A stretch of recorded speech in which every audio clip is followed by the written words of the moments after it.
Hockey? All right. Yay, Blackhawks. Oh.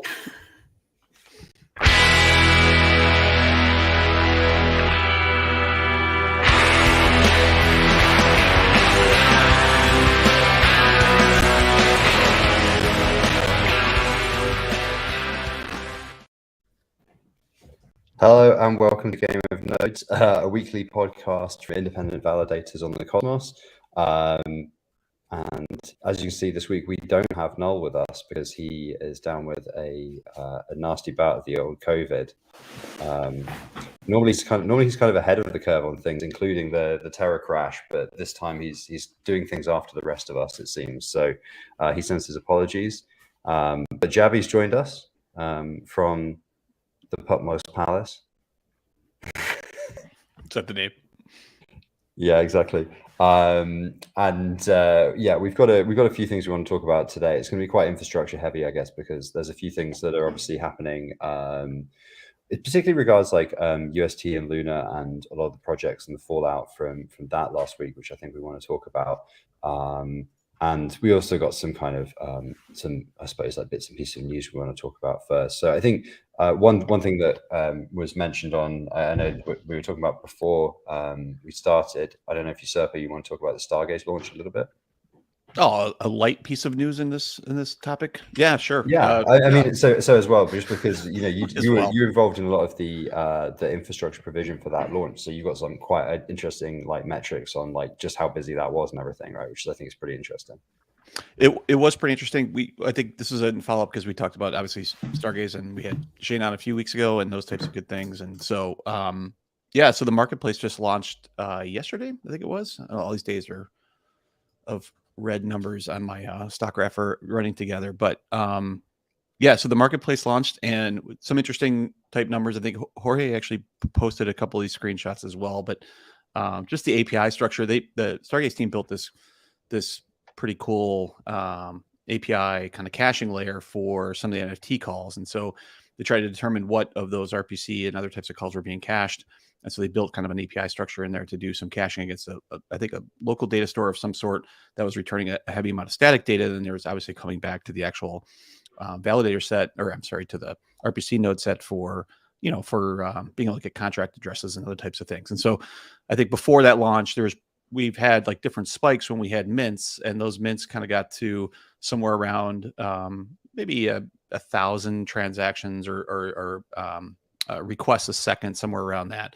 And then yesterday, we went from, I think when it was away from those mints, there's pretty much a static load on the RPC and REST calls of around 100, maybe 150 a second, somewhere around there. And then yesterday it went up to about 6,000 a second for maybe a good hour when the marketplace first opened. I think people just looking and being put things up for sale and other transactions and things like that. And now it's kind of averaging out, and it's staying pretty close to about a good 1,000 to 1,500 a second. So it's actually pretty interesting to kind of see that load hit and just how well these nodes actually respond to that much traffic. I've never done too much testing on that or being able to simulate testing like that, but it was actually pretty cool to see it go. So the marketplace is good.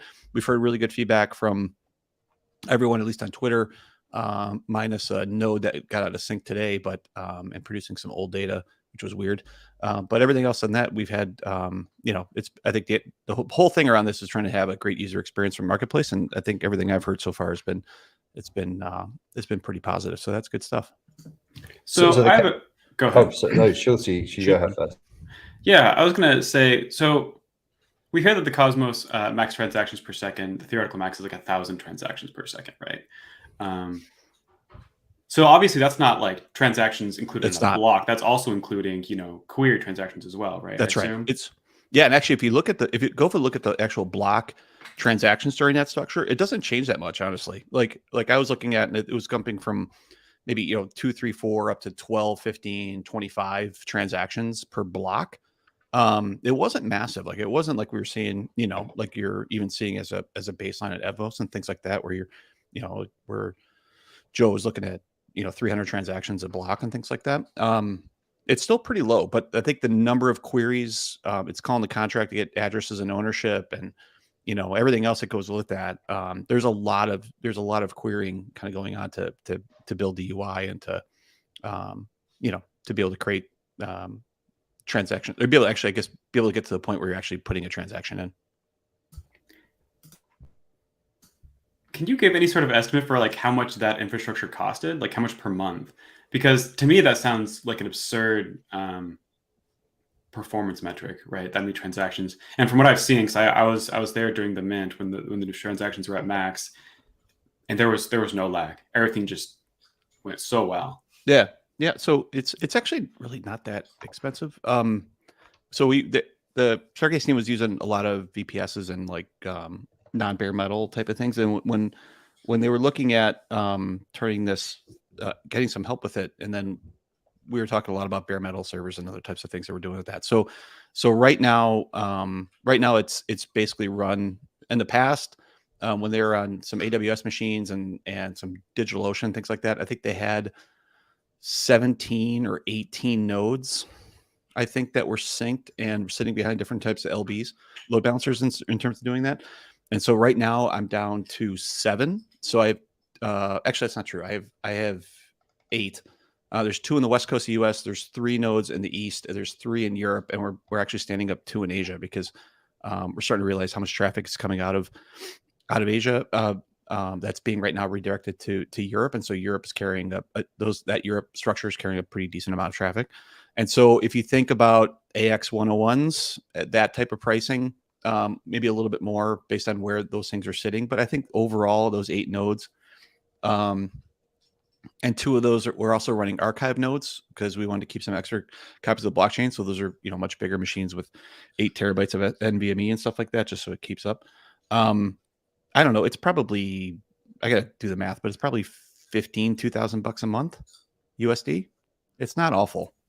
That's really not that bad. No, it's not bad at all. But I think compared to what it was, I think before that, when the VPS days, I'm not talking about school here, but it was probably 2 to 3 times that, when they were doing it on the AWS side, you know, and DigitalOcean and those types of things. There are actually some pretty decently powered VPS servers in there. And then, so it's one of the benefits of bare metal, right? System management goes up, to be able to, and just, you know, be able to do some better planning and things like that. So right now that's sitting behind Cloudflare, and then Cloudflare talks to multiple nodes in each region. And I do load balancing on the node level. So basically Cloudflare talks to both HA proxies, and those go all to all nodes underneath there. So I can have an outage, you know, from an HA proxy perspective, recommend outage on a node perspective, those types of things, and it'll still respond. So, so I don't know what the theoretical limit is on what we have so far. Right now, it's more about redundancy than scale, because it seems like we're maybe past some of the larger spikes, at least for right now. So just want to get to where we can, you know, I want to get to where we could deal with regional outages or server outages and other types of stuff that breaks in our typical daily lives, and not have it be a 4-alarm fire type stuff. So a practical question, just so I understand, is this these machines, they're primarily the RPC machines, or they're also running the caching layer and the custom stuff that you were talking about? That is separate. So those guys are, for the NFT side, those caching is separate, and then that layer talks to the main Cloudflare RPC API RESTful services, and then that gets distributed regionally depending on where that's coming from. And then that API level is also in Cloudflare, I should say. That caching level is also built in Cloudflare. So so basically it's all in the same structure. Okay. Is that, do you know how that's built? Like what kind of service that is? No, I don't. But Jorge should come out and talk about that a little bit, because I think what they're doing there is pretty cool compared to and how they're dealing with it, just the amount of volume that's coming in there. It's still pretty amazing, since how much is actually getting, you know, through that layer out to the RPC type nodes. I mean, there's still a huge amount of volume. There's some things that they can't cache, such as, you know, all the kind of blockchain specific and contract lookup type things, but there's still it's a lot of users, which is really good. I just asked Meow if he knows, and he says he does. I was gonna say, we'll not talk about it. So, Jake, do you want to tell us how the Stargaze real time works? Yeah, he's gonna jump on a laptop, and we'll circle back around to Stargaze Marketplace then maybe. Yeah, let's talk about more depressing topics. Yeah. So when you say more depressing topics, does that mean do you want to mention price chat? Or do you want to talk about where we're at with UST? Where are we Got at it. USD? Last I checked, it was like 8 cents each, but I've been too afraid to look again.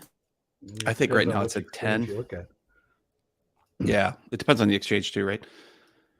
I was just looking back. Everybody's listening to this, so I was looking back at some of our notes from last week, and at that point, while we were on the call, because I think things were moving a lot while we were on the call, UST was at 78 cents and Luna was at $1.24, and the world seemed to be ending then. So We were guess- just left Yeah. behind. it can always Yeah, get worse. Is the Yeah, I mean, is I the think it's quite interesting as well because this is something we talked about quite a bit with Prop 16, which was the theoretical responsibility of the validator set and how much network control they actually have. And I guess Yeah. what we saw was the CEO being effectively on the TV saying one thing, if you like, and the validator set doing another.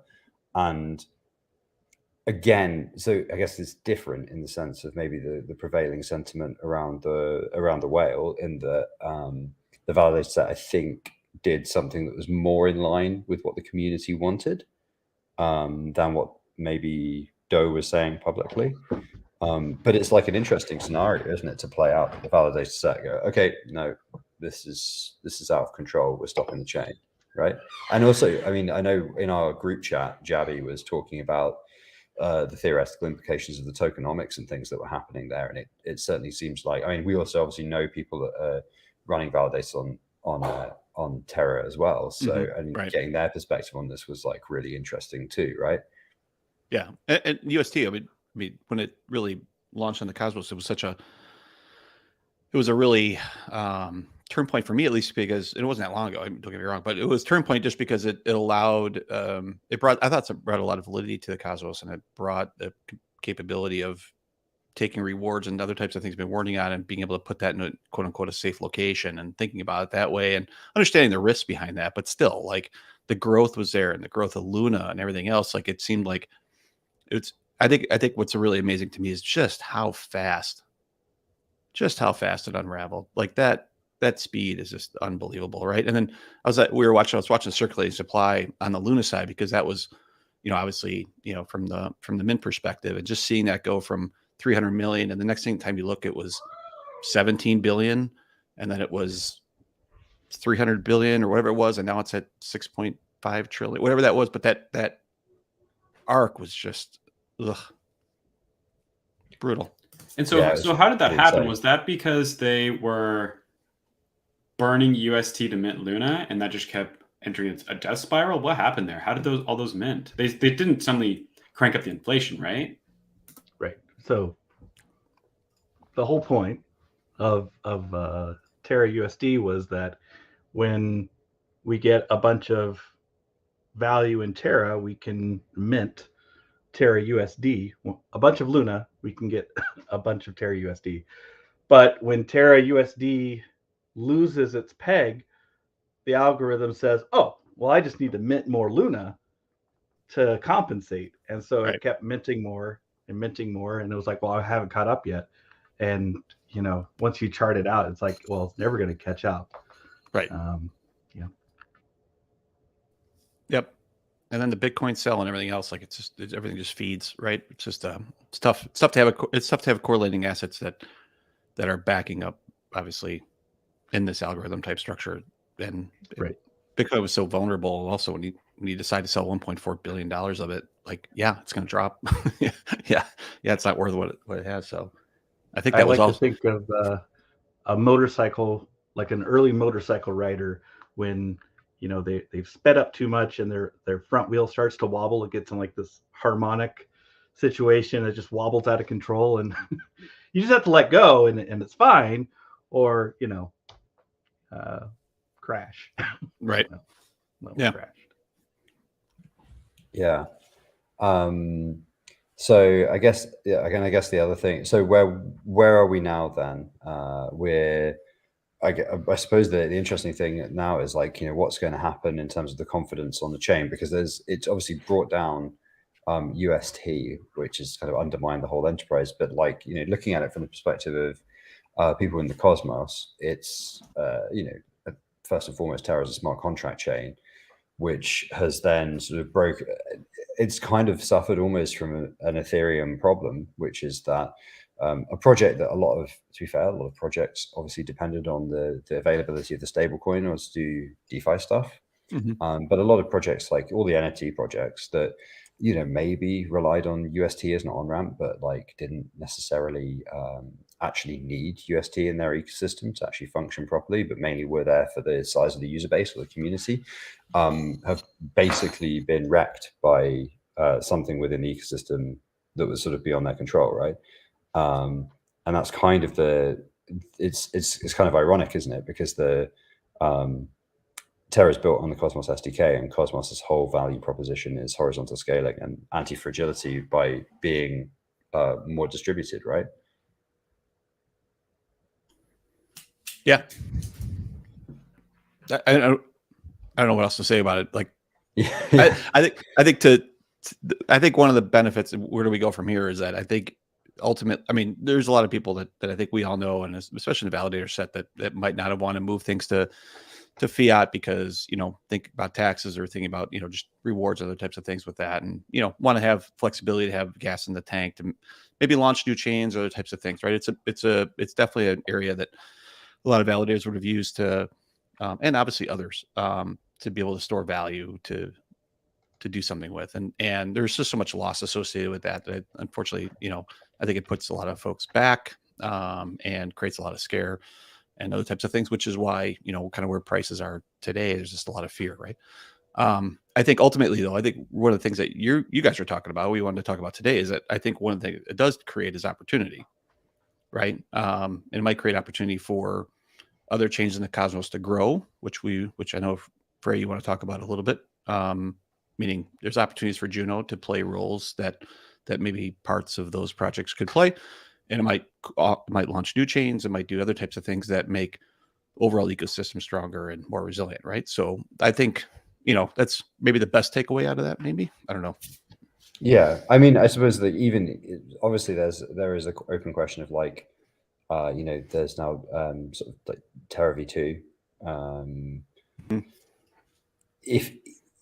Even if you're looking at that from the perspective of being involved in another smart contract chain in the cosmos, which might, you know, instead might prospectively be able to bring over large projects from Terra, now that the market has sort of lost a degree of confidence in it, there is actually, you know, the question of whether even if that chain restarts and is successful, just the simple fact of it being successful and being more IBC aware, if you like more aware of its position as a Cosmos chain and more willing to engage in interchain interaction, is actually like potentially a huge sea change for the Cosmos anyway. Like just that fact on its own of I think the Terra Foundation maybe having that, like the control they did over the ecosystem and over the Terra ecosystem and like its future development, just that fact changing on its own and the chain becoming more actually in practice governed by, at the very least, its developer base and possibly its wider user base too.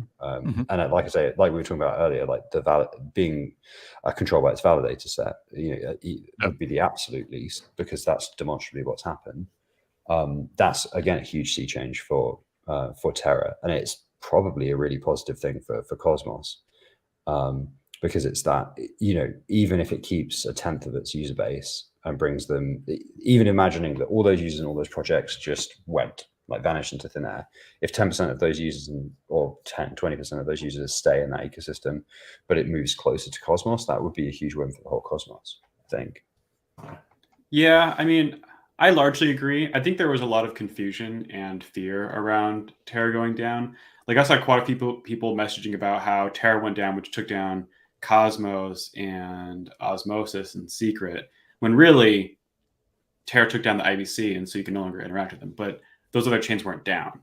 But I think that just that interaction happening caused a lot of fear in the user base. That was kind of unnecessary, and I don't think there's good enough communication about, hey, this one chain went down, but everyone else is still, like, we're still running. We're fine. And I think there was a lot of confusion around that. Yeah, Kerberos was fine the whole time. Yeah, all of the doggy meme chains were up. They were producing blocks. That was the most important thing. I make more in rewards on Kerberos right now than I was going to say Terra validators, but that seems rude. And That's low blow. That's a low blow. You've already had to issue a public apology for your Terra jokes. So, but there's actually, I want to flag. We've just had a comment come in, which I saw Usurper replied to in the chat. Which I think this is quite an interesting one. Just like I know it's a little bit off. This is kind of, I think, picking up from what we were saying about infrastructure a little bit earlier. But so the question is, thinking very long term, how do you handle storage needs for full archive nodes? Like, if they become very, very, very large. Yeah. And I think this is something we've wondered out loud a lot. We've talked about in previous episodes, which is like, being brutally honest, a lot of validators are not going to run full archive nodes, and especially in this bear market. Now where we don't know how long it's going to last, I think that it's going to be a genuine question of like who provides these and who provides this kind of public infrastructure, right? Yeah, I think we spoke at this one other episode too, because a lot of validators even moving away from from regular default pruning because we want to get into we want to be much more responsive to things like that, and then so we might run another node that's not a validator, but I want to keep the same pruning settings and other types of things. So I think generally having terabytes or hundreds of or large scale terabytes of data laying around is rough, and not to mention that that database gets large, which means it's thrashing a lot, and it takes forever to back up, and it takes a while. So I don't know. My answer in this chat, which people are listening, my answer was around the idea that maybe we've had a few different chain forks and things like that, where maybe at some point a new genesis gets cut and that original history gets squashed and we start over, and so we maybe do something like that. But I think it is an issue, right? It's something that's going to turn to a bigger problem depending on the chain and the amount of data that's being stored. And I think there's also an interesting thing that we've been talking about in terms of, Juno core development, I suppose, which is that we are, especially because of the attack we suffered, we've completely changed our releases process and how that works. And we work, if anything, much closer than we did before. We already work pretty closely with the Confio guys and Cosmosm, but we work even more closely with them than we did before. But an interesting corollary of that is that the way we do upgrades has radically changed. I think other chains will probably also do it differently. And what that does do, though, is make it much more difficult for people to sync from Genesis. And if you can't sync from Genesis, that's like potentially quite problematic for actually like having that trust and faith in the chain, because it's like a core tenet of decentralization, isn't it? You can sync the chain from Genesis and arrive in the set and have voting power should you be staked, right? Yeah. But do you consider Genesis block 1? Well, that's another question, isn't it? Because I mean, there's obviously a whole bunch of chains that did the early upgrade strategy where you do just move, you essentially create a new chain. I mean, like Terra Columbus 5, right? Yep.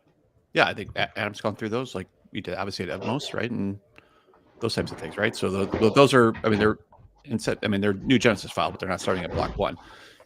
And I don't even know, can you in those like early Atom things, are there nodes out there that you could start from so let's see, Mike, this are there nodes that you can start from actually block 1 and then sync all the way to the point where it forked and everything? Yeah, so there's not a lot of point in doing that, but you can absolutely do that. So like you can't on one computer like systematically go from Cosmos 1 and go forward to Cosmos 2 and then load from there, load to there. The only thing you do with those previous sets now is you'll generally find an archive node of Cosmos 1, Cosmos 2, Cosmos 3, and then you can sync from the start of Cosmos 4 onward. So you could you could go back and reprove the history to show that where we are is where we should be if you had to. But at some point you're stopping a node and you're doing some math to figure out if it's exactly the same as the Genesis for the next chain ID, right? So there would be a lot of chaos to it, but strictly speaking, it is possible. Jake has joined us. Yo, what's up, guys? What's happening? A lot of things are happening. Actually, a lot of good things. I'm pretty stoked. How are you guys? Really good. So you guys are in Prague together? Yeah, we're in Prague. It's been great. Actually, the conference was really exciting and got to chat with so many great people, many Terra teams as well too. So I haven't been hearing your conversation. I've only been hearing Alex's side of it. So kind of yeah. I'll just sit and listen for a bit. I'll just lurk. Alex, who's Alex? I only know. Yeah, I don't know who that. Doxed. Oh shit! I just doxed him. Man. Sorry. I already got doxed during the whale drama, so anybody that needs to know that can already work it out.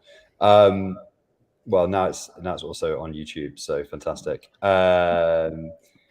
So we were actually talking about the reason I grabbed you across the room was that we were kind of curious about how the caching layer works on Stargaze, because it's something as infrastructure providers that we're pretty interested in terms of like just how much needs to go on chain or how much should go on chain and how much is off chain, right? And especially in the NFT case, I think this is something that's come up over and over again as a criticism of NFTs from people who are outside of the space and technical, and in some cases people who are outside the case and space and non-technical. Like I saw a very tepid tweet the other day about like, blockchains are a slow append-only database, and I was like, well, Apache Kafka's a fast append-only database. What's your point? CERN use one because it's fast and append-only, and we use this other one that's slow and append-only because it has an immutability property. So you want to hear some really cool stuff? There is no caching layer for Stargaze. It's all on the front end. Like we just use React query and don't fetch the same thing more than once. It's actually querying directly off chain. Huh. Now, Really? for the images, we have all the images on IPFS. So we're not actually storing a full NFT on chain. That would not be sustainable. That would be very expensive. That would not be fun to run nodes for. So we do store the IPFS hash, and we do use some caching for the images. So it's actually really helpful to have those images in like a well-placed like CDN. So currently for that, we're using Pinata. Pinata actually has a CDN service for IPFS, which is really useful. But they're not the only ones these days. So actually Cloudflare has entered the game. So you can actually use Cloudflare for IPFS assets as well. And I think as like the whole ecosystem evolves and things like IPFS and decentralized, kind of file protocols like really get adoption, I think we might even see some more distributed versions of caching of these files. I see no reason why in 2 or 3 years we might not have a Cosmos chain where validators like also pin these files and serve them up. But obviously something like that would require a lot of work and thought. But so yeah, there's actually no caching. It's all direct RPC queries to the Cosmos contracts, and it's actually amazing how performant that is. And yeah. Can you talk a little bit about? Sorry for interrupting. If you want to keep going. I mean, we are actually adding an indexer, purely because people want things like search, and search is actually, while the Cosmos smart contracts are very, very powerful, and you can do these amazing queries that are actually surprisingly performant. Search is still hard in Cosmos. I've not seen a really good Cosmos search implementation. And so if you want to, for example, figure out query like an NFT by like a trait, you want to get all the really sad looking bad kids. Then you start needing to have an indexer. Now we could maybe index all this data on chain, but then it's more data stored on chain, and there's trade-offs to all these things. But we are looking to switch to an indexer mostly for search. With DAO DAO, we also launched search.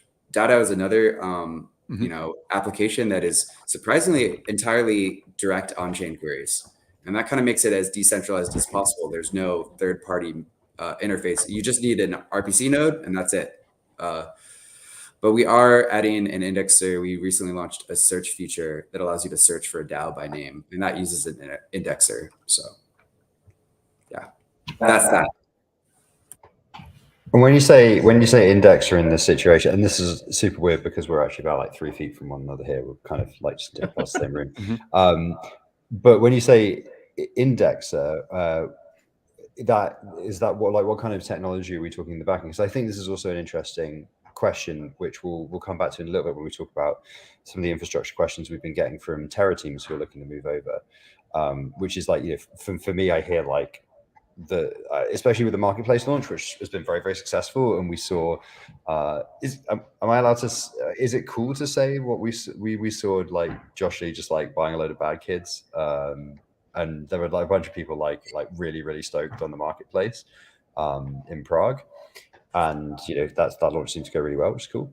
But one of the things that I guess like we were also talking about, which you've touched on there, is that there are quite often particular traits and things that you want to look for, and it roughly conforms to like faceted search, right? Whereas I think a lot of the, like certainly the BD Juno type stuff, which no relation to the Juno project, the chain, it just happens to be called the same thing, which is the indexer behind that's used by a lot of what's it called, Big Dipper and stuff. Those indexers, they actually use Postgres under the hood. But I guess what's interesting here is that in a consumer use case, particularly for things like NFTs, particularly for like DAO DAO, search is really the big thing, right? And so that's actually like a completely different technology stack. You'd be traditionally, I suppose, thinking of something like Elasticsearch, which is, you know, you can do all your faceted search natively, but it's a bit more lossy as a, like, if the immutability property of a blockchain is about as strong as it can get in database technology, then the immutability and completeness of data on something like a search cluster and like Elasticsearch is about as unguaranteed as it can be, you know? So like, I mean, I suppose because we're largely infrastructure people on this call, like what does the future of that kind of indexing technology look like? And again, Meow, if you want to talk a bit about how you're approaching that problem with DAO DAO, because I guess you're building an index of Cosmosm, right?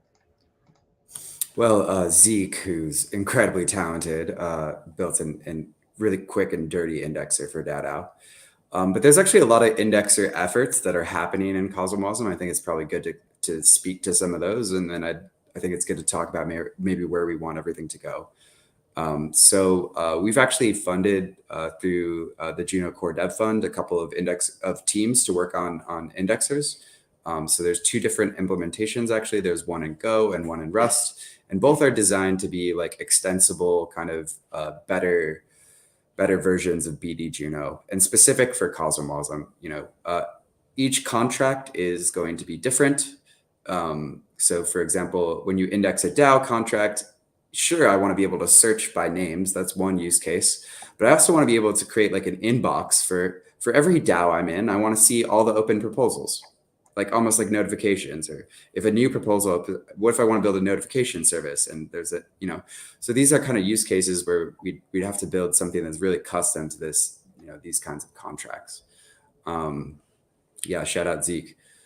So we are funding like two efforts on the indexer, and actually because of Terra, there's actually a third one that's kind of jumped into the fray. And we've been talking with the team. They're called Subgraph, and they've been actually pretty popular with various Terra projects, and they do indexing, and they also expose a GraphQL API, which is really cool.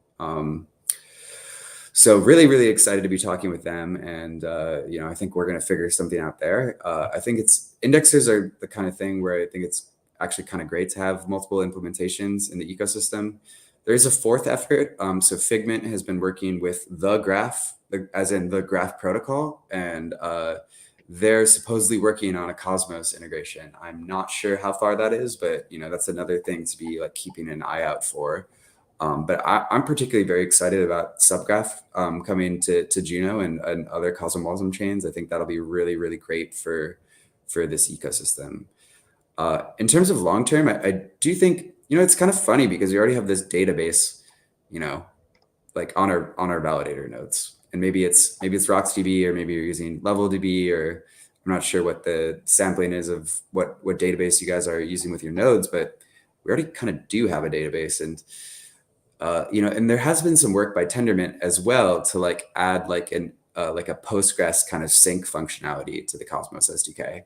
And I think I kind of feel like there's a lot of potential there. Like we've already got this data. Can we like figure out a better way to like shove it into Elasticsearch? Or don't have a ton of answers there, but you know, this, if anyone in the chat or listening is like interested in working on these kinds of problems or has like ideas for how we might go about improving the situation, like my DMs are open on Twitter, so reach out. And I guess that's a very solved problem from like stream processing type stuff, isn't it? Because like large scale streaming systems, Apache Kafka, all that kind of thing, they already, and as well, large serverless implementations using the cloud provider of your choice, AWS, but other providers are available, or GCP or whatever. They also have that same model, like the kind of sync and source type stuff is like really, really well established as an ETL mechanism. ETL being, for those that didn't work in data processing for too much of their career, extract, transform, load, which simply just means shoving data around from one place to another. So given that we are kind of a slow stream system, we're a write-ahead log from a database, basically abstracted into a distributed ledger. There's probably a lot of the techniques of streaming data systems that are actually applicable in our case and could be applied to make these systems better. The question is whether all validators should have to also provide that infrastructure or work with it, or like to what extent it kind of, because otherwise it comes back to the archive node problem, right? Which is that what happens when nobody decides to run that sync because of a bear market? Yeah, so I've got some thoughts on this. I'd love to hear what you guys think about this. And I don't know how many people saw my talk in Prague, but it was about DAOs. And I really think that we need to fund these efforts, and we, more importantly, need a group. We need an infrastructure DAO. We need a DAO that is specifically going to go out and fund the infrastructure. Right now, people have been kind of doing it on this ad hoc basis. I'm going to say DAO a lot now. Yeah, okay, all right. We've been doing this on this very ad hoc basis where like people run relayers and then core one gets back to you like a month later to reimburse you, and you've already like basically like, it's not very efficient, it's very slow. Same thing with the RPC nodes. I think we can do better, you know. And so we need like effectively like a sub DAO or a small like committee or team, could be some of the people on this call, you know, some validators. And basically, you know, they would get a budget from either the dev fund or likely the dev fund. I think this makes sense to come from the dev fund. Could be a community pool, depending for other chains, for example. And they would get a budget to go out and fund things like RPC nodes and relayers and archive nodes, because those are like kind of public goods that we all need, and it costs money to host that stuff. And so, you know, these are public goods that we all need to really run and build applications on the chain. And you know, we need a group that is focused on like, you know, basically like, you know, funding those kind of efforts and making sure that the people that are running them are doing a great job. I also think that there's a lot of potential to potentially, I think RPC nodes can kind of be a single point of failure. And in that, like, I'll give you an example. I love the Kepler team a lot, but they run single RPC nodes for the wallets. And when Stargaze launched, we had this big freakout session because there was a time when we upgraded the chain and Kepler didn't upgrade, and they were asleep in Korea. Right. And then the wallet was broken. And who did everyone blame? They blamed us. And they blamed the chain's broken. I can't see my balance. The chain's broken. I can't do any transactions. And there's no, how do we like build a nice fallback system? Like, should we be thinking about deploying, like using interchain accounts and deploying load balancers on Akash and like teaming up as validators to like have some redundancy? Like a lot of the dApps on Juno, and this is actually not unique to Juno, this is actually very true in the larger crypto ecosystem, is it's a valid criticism of it. So even in Ethereum, like MetaMask basically uses one default RPC node for all of Ethereum. Like there is, you know, in Cosmos or Terra, you know, dApps typically use just one RPC node without fallback. So I think there's a lot to think about here. But anyway, let's back up. Infrastructure DAO. What are you guys' thoughts? Yay, nay? You have another idea? No, I totally agree, because it kind of seems like it's very sporadic, and then some teams are very open around that, like getting involved in Stargaze, but other teams are pretty closed around that, or they want to find a way to be able to use foundation delegations, quote unquote, to be able to drive that. But the communication around there and how well that is performed and everything else is really challenging. The other piece of that is also, like, I think Cloudflare becomes a single point of failure in here, because it really is, in my eyes, the only somewhat affordable global distribution network that really works for what we use, it for here. If I want to have a single RPC address that has global distribution based on location and things like that. If you start getting AWS and Akamai and other types of things, it gets really, really, really expensive. And really prohibitive. So that means everybody goes to Cloudflare because it's pretty, thing. So that turns into so if there's a Cloudflare outage, same type of thing happens. So it'd be nice to think about this one level up, and that could be a service that could be delivered by an infrastructure DAO, something similar to that other chains could use, or be able to provide that as a service that has a much more fault tolerant. Not saying Cloudflare is not fault tolerant. I'm sure it's ridiculously fault tolerant, but it's still one provider, right? So I think that idea would be pretty interesting to figure out how that would work and be incentivized, and something that would be fair and clearly defined. Because I think sometimes, we've talked about this with Null a bunch of times around foundation delegations, but that's really different across different chains and what they value and not. And finding some way to turn that into something that could be communicated and built would be pretty interesting. What do you guys think? Joel Schutz.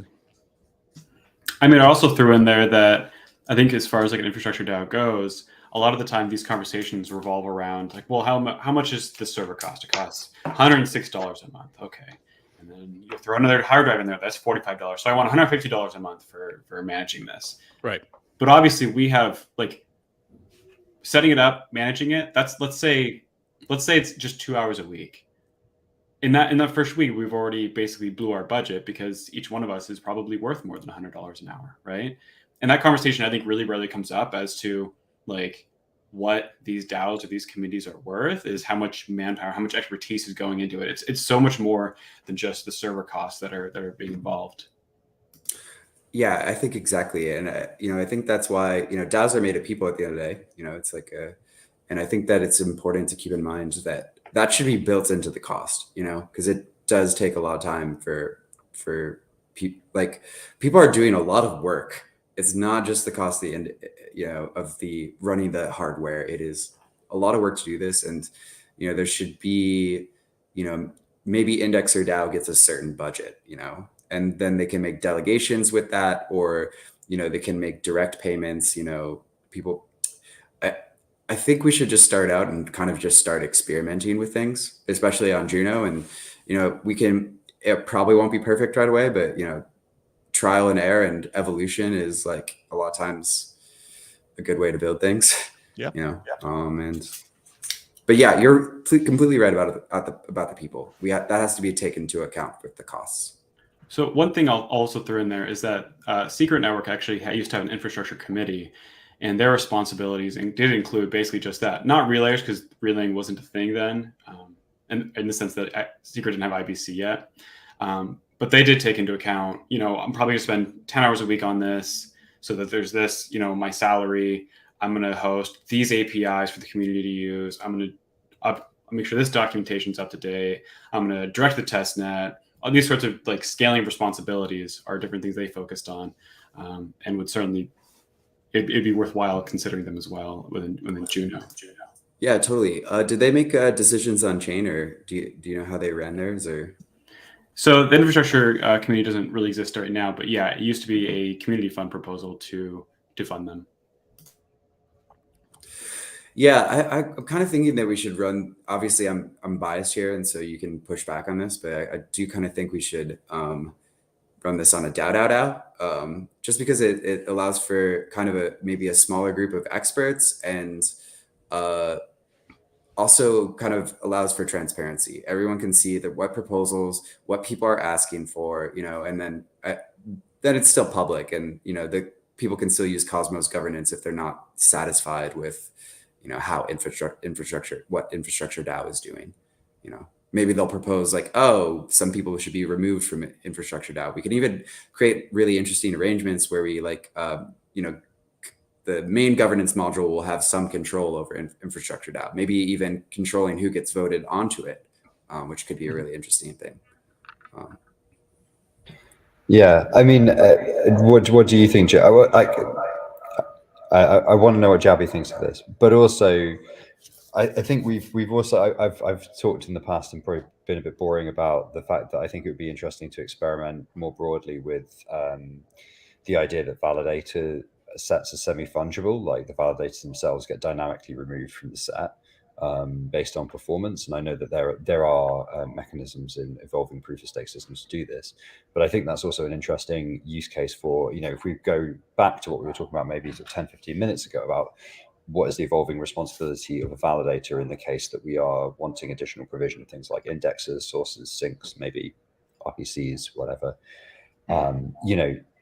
The long-term vision of an infrastructure DAO, if you generalize the problem to its tooling that isn't limited to one chain, is maybe this is actually a Cosmos zone of its own. Mm-hmm. And in that situation, being able to bring people in and out of the DAO via governance or via another mechanism is actually the same problem as a fungible validator set, which is essentially deciding who is a validator based on performance, past and future. So just an idea, throwing that out there. Is this in fact a Cosmos? Like, is the long-term vision for an infrastructure DAO that this is just a Cosmos zone? Because after all, zones of Cosmos are DAOs. I just got a little bit of a case of the Jack hands there. Did you see that?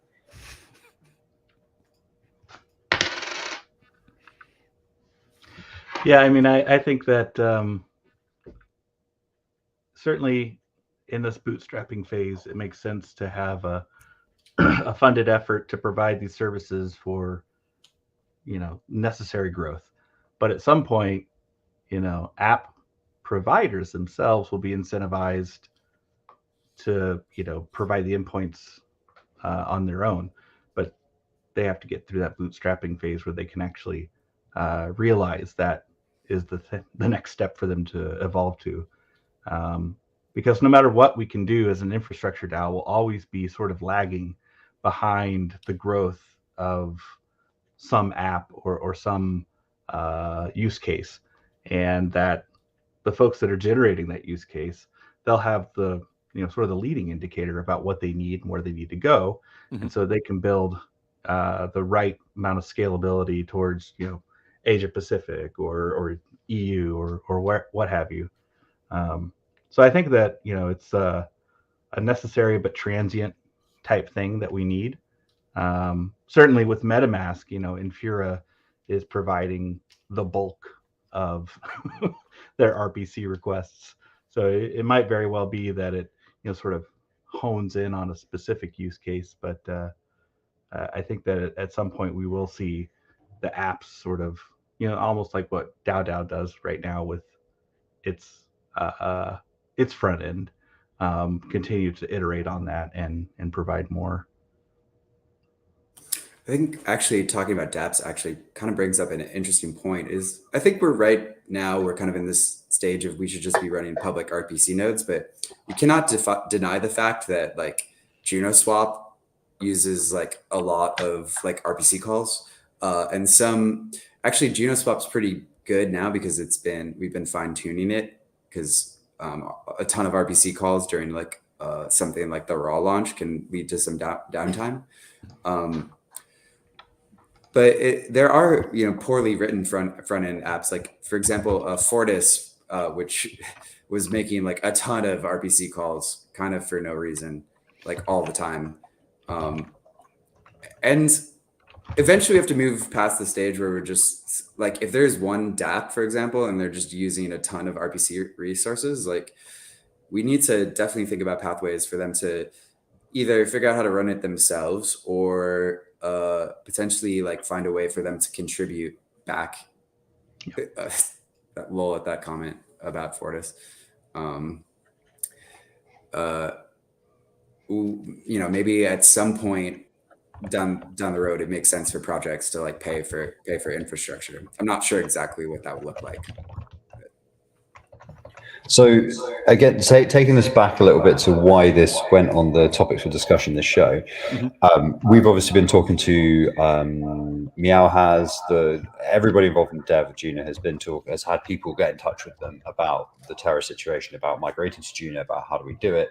Obviously, Prop 23 has gone on chain and is likely to pass at this point. So there is a coordinated effort to bring projects into Juno. And obviously, other networks have been doing the same thing for projects that are closer to their use case. Like obviously, I know Stargazer obviously talking to people, and Secret obviously for privacy-focused stuff are obviously talking to projects in Terra. And this is continuing that. Some projects are going to presumably stay on Terra and go with the relaunch, and other projects will find a chain that suits better, maybe where they see themselves now and in the future, and they will move over to that. But as somebody who's very much in the CosmWasm, and also maybe I'm a little bit in the DevRel space because we were here so early in terms of launching dApps on Juno, and also being maybe one of the first developers hanging around in Discord when people were joining like last year and whatnot.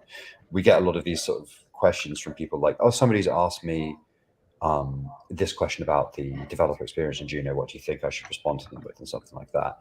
And the reason that question originally went in the chat about infrastructure and whatnot was because somebody had specifically shout out to, I think it was Tricky Crypto is their handle, was specifically had this question that they had seen about developer teams who are trying to move over to Juno and other Cosmos projects, to be clear, and they were asking about the tooling that they found within the ecosystem versus Terra, because Terra has a much more ergonomic developer experience. And the comment that had been thrown my way was that they felt that the teams waiting to see if Terra relaunched were kind of essentially betting on the ergonomics of the system. And the comment I've seen was, it's 2 years ahead of where the rest of the Cosmos is. And so like I can see Meow immediately reacting to that. But I think that comment is like my personal opinion is like that's kind of hyperbole. Yeah, it's complete hyperbole. And we do have funds for people that want to help build us up to like a similar level of tooling. And a similar level of tooling for all of CosmWasm, not just Terra. And I think we can get there in 6 months. I really do. I also don't think it's that much better. People just hate change. And it's okay. Yeah, there's a UI for you to upload your CosmWasm binary, but you still have to compile it on the command line. And it's pretty easy to do that in Rust. They have some Node.js tools that will compile it for you, but you're still entering it on the command line. You're just using a Node.js tool, and you're writing npm rather than cargo. But I do think we can make a lot of improvements there and catch up really quickly. And again, my plea to all of you watchers and listeners of this podcast is if you have ideas for things that you've seen in Terra that you would like to bring to the wider CosmWasm ecosystem, hit me up. And as an aside as well, just on the simple upload interface, we have CosmWasm tools, we have Juno blueprints. So Jans Alex from Disperse did Juno blueprints, and AS Weaver from Howl did CosmWasm tools, both of which are very useful for doing that sort of stuff. So I think also it's probably, there's a little element of it being just pure unfamiliarity with what is there, because it's not like every single one of these projects isn't just listed on this is the approved Terra way of doing things. They're on the Juno ecosystem page, but if you are looking at Secrets tooling, then you might not necessarily know about CosmWasm tools. And of course, equally, I might not be aware of similar tools that exist on Secret, because we are all of these different communities, and sometimes the wheel has been reinvented, right? But at the same time, we may be less. And I think this is something Jabby was talking about a little bit before. We were just having a chat before the show about whether or not this represents brittleness. Sometimes reinventing the wheel can be a sign there's just lots of people working on the same ideas and bootstrapping their own dev tooling. And Jabby is also a prime example of this, because Jabby builds a lot of dev tools and shares them with other people. even if they're just crazy bash scripts. You know, a little bit like Blockchain and co in that regard, like kind of what's the word I'm looking for? Dog fooding, which is appropriate, given, you know. I don't understand what sort of dog food would I like. Yeah, certainly. Is that a Pup Mouse reference? I think It was. so. I think it was. Yeah. I will I say don't know. that a lot. I don't know. I don't know who it could be referencing. A lot of this fragmentation is because Secret has a fork of Cosmosm. Theirs is really actually even more outdated than the Terra stuff. The Terra stuff could actually be quite easy. Terra is also a fork of Cosmosm, and it's closer. I think one of the really cool things about Juno is that we're using like the pure non-forked 1.0 Cosmosm, you know, and that means that the tools we build for Juno are usable by any Cosmosm chain. And I think that that's really what we need going forward, and that will lead to a lot less fragmentation and a lot better developer experience for Cosmosm as a whole. Like, yes, Callum, let's go. So I want to point that out, and yeah, we probably have a little bit of catch up to do. I think much of the catch up is on education and documentation. Like, people need to learn that these tools exist, and you know, in terms of feature parity, there is a lot of work that's being done. So I'm working with my friend Dan, and we're collaborating with Osmosis. Yeah, Juno Osmosis collab on like, and with Confio on building out like better front end like tools for Cosmosm, where you literally write your contract, you generate a schema, and it will generate all the TypeScript types you need, a lot of like standard front end stuff. It'll even generate like boilerplate for React query. So you can just import like the hook you want to use for a particular query, or if you want to make a transaction, you've got this like nice little helper class with auto completion. We're working on things like kind of scaffolding libraries and like UI component libraries. For example, there's Juno blocks. And something else that just came out, and if you've not heard about it, is check out Telescope. Telescope's really cool. And so there's a lot of effort that is happening in the Cosmosm dev tools space. And because for the first time, really, because previously we had these forks of Secret and Terra, and then like kind of the mainline Cosmosm, there's convergence around the mainline Cosmosm. We have 3 strong chains at least, and more on the way. You know, you've got Osmosis, like Juno and Stargaze and many others. And so I think now that we're kind of on like a stable Cosmosm version, we're going to start seeing really the tooling ecosystem catch up, and I think even surpass what Terra had. But there's still lots to do on the education front. Yeah. Do we happen to have a, awesome Juno? You know, there's some awesome Cosmos, awesome. Do we have one of those? I think it should actually be awesome Cosmosm. Like, let's just do awesome Cosmosm, and you know, and we can definitely do awesome Juno too. But we need that. Someone should just go out and make that, please. I will literally send you some Bad Kids NFTs and some Juno. Someone go and make it, please. I think Calum's probably in the chat, literally doing that right now. So we were kind of up towards the end of the episode. So there've been some good questions in the chat, and I think Usurper also had at least one question from our very organized spreadsheet that I think you wanted to bring up. But I'm going to go ahead and throw up a couple of questions that I've seen in the chat that are good. I think one of them I was literally about to interrupt you to ask, which literally just got answered by that comment, which is that somebody said, so Bacchus Roman said, have you ever thought about building out a knowledge base for something like Drupal groups, et cetera, et cetera? It'd be easier to get across tools and resources available. I think we've just literally covered that and said, yeah, that would be cool. It's going to be called Awesome Cosmosm, and somebody should build it, and then Meow will send you a Bad Kid. Callum, go build that. Go make an awesome Cosmosm page, and I'll drop you some Bad Kids.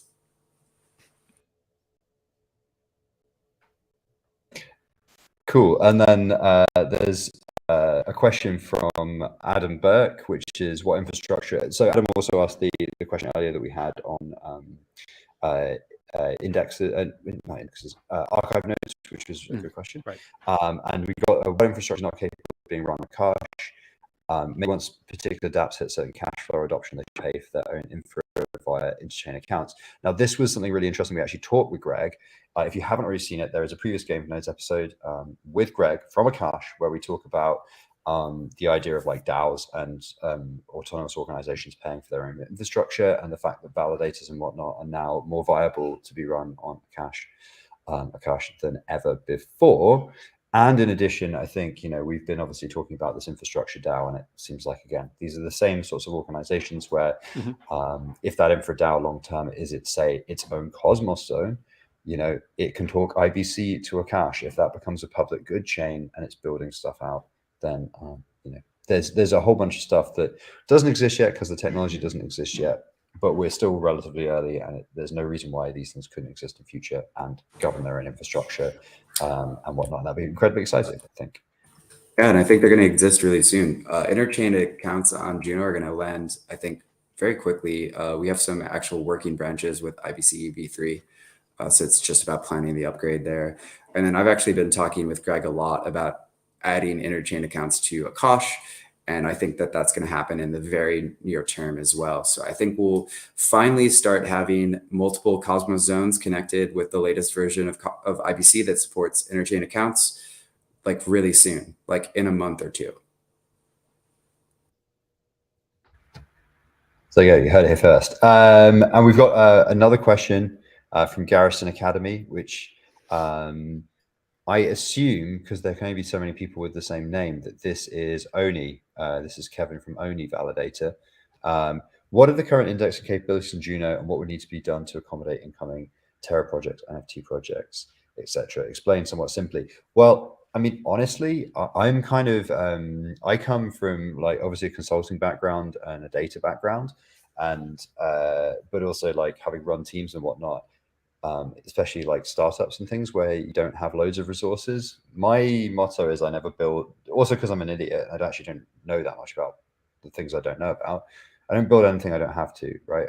If I can buy something or pay somebody else to do something where they're an expert, I will do that, preferably. And I get a lot of shit for running on AWS, but this is also what our policy as a validator company is that I've done bare metal in my life and it was great fun, but I was a younger, more sprightly man who liked waking up at 2 in the morning with a page blaring in my ear.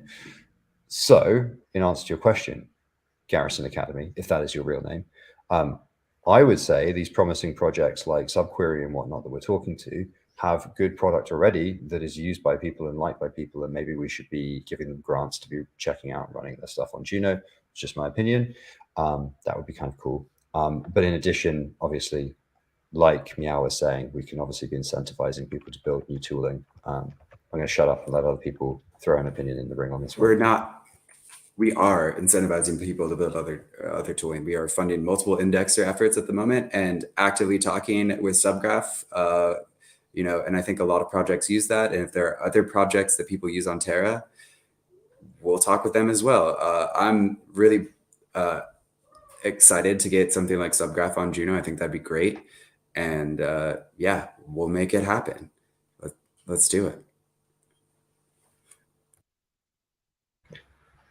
Cool. Usurper, I think did you have another question that you wanted to cover? No, I don't think so. The only one I wanted to pull out of the thing was when Game of Nodes merch. That's a good question, right?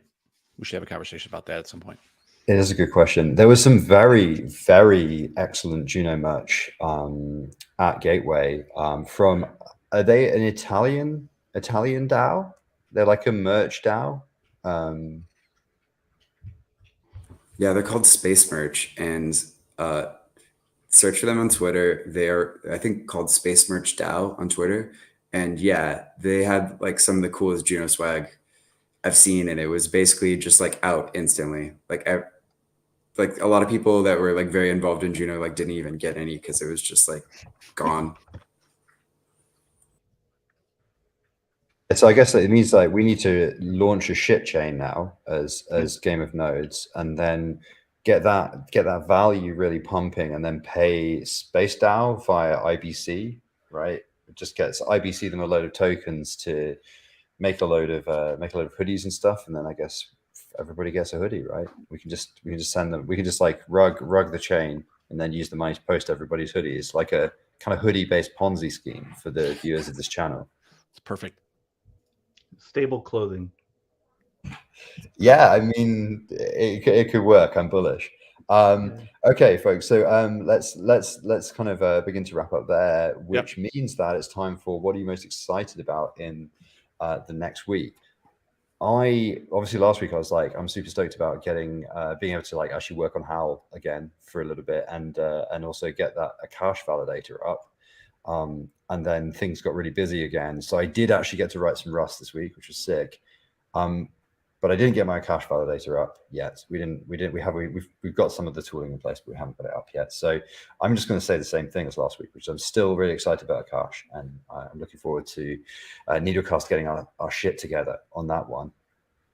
But Schultzy has actually done that in the time it took me to talk about it and talk about our plans. Schultzy just went and squared it away, right? Well, I didn't put a validator on there, but I did get my Akash, my setup on Akash. It was actually really, really smooth. I did have to bug the Akash Lytics guys for a little bit of help because I'd never used Cloudflare before, but it only took a little while, and now it's going super smooth, and I'm pretty pleased with it. Did you end up moving all your DNS over to Cloudflare as well? Yeah, I did. Yeah. Yep. Previously, I was just using Google domains and doing it basically as simply as possible. Yeah. But I couldn't get like HTTP to HTTPS translated over, and I was like, okay, I'm just going to back out and go to somewhere that I know can support this. Cool, nice. So excited about in the next week then. Usurper, you want to go first? Yeah. So I think similar to you, I have a lot of stuff that's kind of in the hopper, but I'm excited that I'm ready to move past this UST thing, which I think has been kind of for me a real mental drain. Like it's just been like this whole quarter has been like kind of sliced at the knees, right? You have all this the whale stuff. I know I wasn't even involved in the whale stuff the way you guys were, but it's still mentally draining because it's kind of sitting on your shoulders, right? I'm sure it was sitting on your shoulders, you two guys, a lot, right? And then from that into UST and everything else, it just seems like kind of taken a lot of baseballs to the face, right? So I'm looking forward to. I see a bit of a turnaround here, even though the market today was an absolute disaster and those types of things. I still think that we'll see a little bit of reprieve in crypto and just in general. So I want some green. I was gonna make this logo green and things. I just need some green. Everything's red over here. So, but I think that is part of what I'm excited about this week, which I'm very positive in thinking about that. We talked about this a little bit already, but I think just the first thing I was frankly, I was a little bit negative in my own viewing around this idea of Terra projects kind of coming in and the DAO thing and everything else. I had the real wrong opinion around that. And I think after I got away from the emotional side of it, I got to the reality side of it, which I think is just an excellent opportunity. Right. And Jake, I said that before you joined, but if you think the positive aspect, there's so many good things that were going on there that I think can spread out throughout the cosmos. I think these questions about 2 years behind, those things will go away. And I think that we get back to building and it'll find new homes. And I think it allows the projects that are here to have more opportunities and new directions that can support the tooling, the things that are coming out there. I'm sure maybe some of the direction that you guys are taking from a Juno perspective will change based on maybe what projects are coming in and change priorities. And I think that's just good. Right. And so I think there's going to be a lot of positive coming out of that. So I think that's what I'm most excited about. I think this next week is just more announcements and just kind of seeing how much, there's a lot of people who care really deeply and a lot of incredibly smart people. And I think the more that good ideas come forward and the synergies start coming together, good things are just going to happen a lot faster. So I think leave it positive for today. Schultzy? Yeah, so he didn't go. Yeah, I told a little bit of updates, but I didn't tell you what I'm looking forward to. So I got accepted into the Interchain Academy, which is for new developers in the Cosmos space. And I'm really excited about that. I've read through about the first module, and I'm about to take the quiz. And there's a lot to learn. It's 6 weeks and 60 hours, so it says. But with what's in the curriculum, there's no way it's going to be done in 60 hours. I think it's going to be way longer than that. But either way, I'm really excited about taking it on. Nice. That's pretty awesome. Jabby, do you want to tell us what you're excited about? What's the goodest boy in the cosmos doing this week? I hope he ships at some point. But for me, it's all off chain. My kids are graduating, whatever grade they're in. The eldest is graduating high school. There's so many. I mean, it's gone. I just number them like an array, and index them. Kid sub 3, come here. No, not you, kid sub 4. I meant 3. And so, that's generally goodness. Let's see. There's some upgrades happening, like test nets and such, and so that's exciting to have come down the line. See more features be tested out and go. I'm spending a lot of time researching, like at a deep level, to understand IBC, ICS 23, and the actual underlying vector commitments. And so I hope to produce a blog post as soon as possible about explaining it at a explain like I'm 5 type level of how these things actually work, how they're establishing proof, and making it more accessible. Specifically, so relayers can reason about what's happening as these different messages are going back and forth. And I'm excited about 2 things. The first is obviously talking with all the really cool Terra devs and like bringing them over to the wider CosmWasm ecosystem, and also helping them get the funding they need, because like honestly, some of them kind of got pretty burnt, which is really sad to see for like such talented and like skilled and awesome people. So I'm really excited for all those conversations we've got lined up, and we're talking with so many awesome teams and excellent projects that I think will just bring so much value, not just to Juno, but like all of the Cosmos. So just completely stoked for that. And then I'm also really excited to like kick off this whole sub DAOs effort and really launching specifically in the context of Juno. And then I think these patterns will, be taken elsewhere in the Cosmos, and potentially even some of them to their own zones. But yeah, really kicking off like the whole effort around like a core dev DAO, around a infrastructure DAO, around a DAO that's going to manage Hack Juno, like really starting to make it so that like core 1 is actually not needed, and maybe someday we'll even get rid of it when we're ready.